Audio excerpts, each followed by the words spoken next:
Sen yomon qiz emassan, Sam. Va hattoki aksincha ham men insonlarning bunchalar yaxshi va oqko'ngil bo'lishini bilmagandim. Sen barcha narsangni bo'lishga tayyorsan, xuddi o'sha go'shtli rulet kabi. Yana yordam berishga ham, garchi xohlagan narsangni olmasligingni bilsang ham, va eng muhimi, o'zingga istaganingdan ortig'ini ham boshqalarga ravo ko'rasan. Boshqalarga bunchalik yaxshilik tilashingni tushuna olmayman. Yana buning uchun qancha omadsizlik bo'lsa chidashga tayyorsan va qanchalik urinsang, harakat qilsang, atrofingdagi olam shunchalik yaxshilanib boradi, Sam. Shunday ekan men Bilasan nimani? dugonang Hazelga omad shart emas.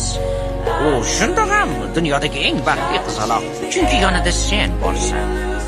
Hayotingda qandaydir yaxshi narsa qilmoqchi eding. Aslida allaqachon qilib bo'ldi.